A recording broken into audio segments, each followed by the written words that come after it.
Hi guys, welcome to RMSM Studio. My name is Rama. I'm a registered architect and founder of RMSM Studio, where I share my ARE journey along with any tips or tricks I've gained along the way.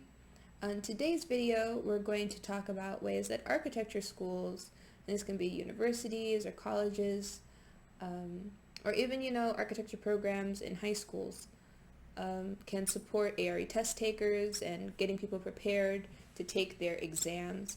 The ARE exams themselves can sometimes be sort of an afterthought, just like, okay, they'll figure it out once they graduate or once they move on to the next level.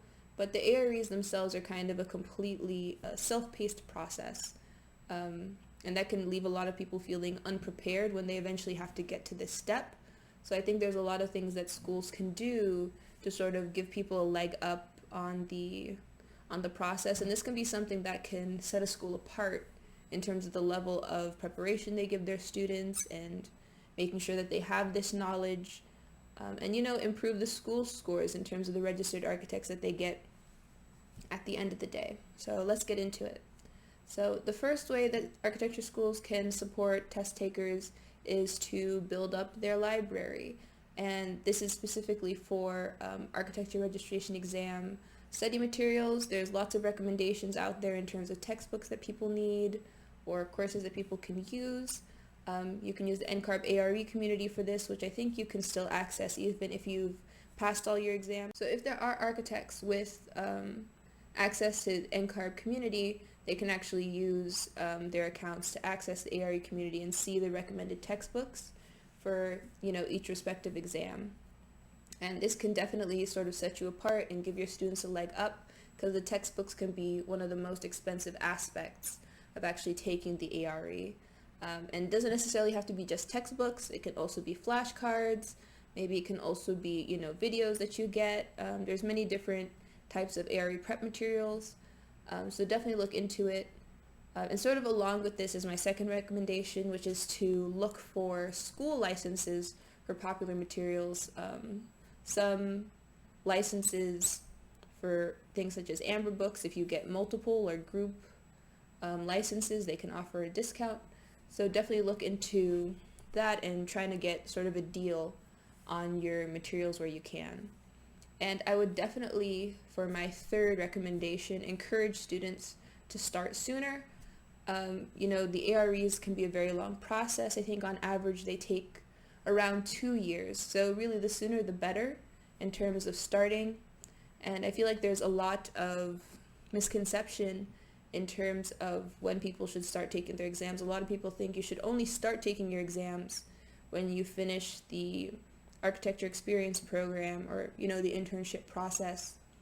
And I would really disagree with this for a couple of reasons, but the main one is that through the process of studying for the AREs, you gain so much knowledge that can then be used to do better work during that internship. So it's a big difference between, sort of coming into the internship with maybe just the master's degree, but a lot of the different elements of the profession maybe you're not aware of. Not to say that the students don't know anything, but you learn a lot of information throughout the AREs. And also it's very interesting to note that through the recent NCARB data, we found that younger test takers are actually more likely to pass than test takers who are like 40 and up. So you can really take advantage of a time where maybe they're fresh out of school in subjects such as structures or maybe professional practice they have recently taken. So they don't have to sort of start again from scratch, unlike somebody who maybe took structures 10, 20 years ago. So that's definitely something that you should take advantage of as much as you can. My fourth recommendation is to let the students know that they should probably hold on to their textbooks after they graduate, because you can use them for the exams. There's a lot of textbooks that I had in architecture school that I wish I'd held on to, that I kind of had to buy again for several $100s for the exam. So number 5, consider creating a course or maybe even a study group for studying for or passing the AREs within your school.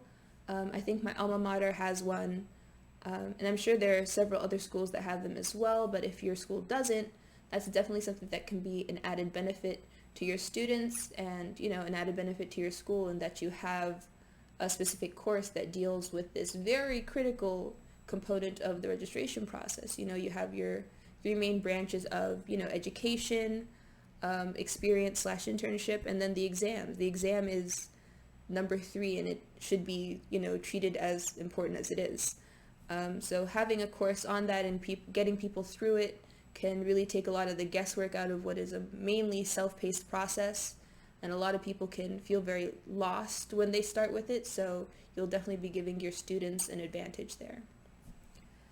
And my 6th recommendation is to recommend that students start with their AXP as soon as possible. This isn't exactly for the ARE, but also knowledge that you can gain from doing different things within your AXP, such as, site visits with mentors, or doing volunteer work, or even doing design competitions. All that information or all that knowledge gained can be helpful in terms of taking your exam. So if you go on a construction site visit with your mentor, and I've done a video on that, which I'll share up here, that can actually help people learn more about, the construction process, maybe even the documentation process, depending on what the mentor shares about the building itself. So definitely try and get students to start with their AXP as soon as possible, just so they can be finished with their registration process as soon as possible. There's really no reason to sort of, artificially delay the process. It's really all about time spent. So there's some recommendations on ways that architecture schools can support ARE test takers, or basically anybody within their ARE or architecture registration process. So I hope this video was helpful for you. Let me know any additional recommendations that you have in the comments. And, to any test takers, happy studying. And I'll see you guys in the next video.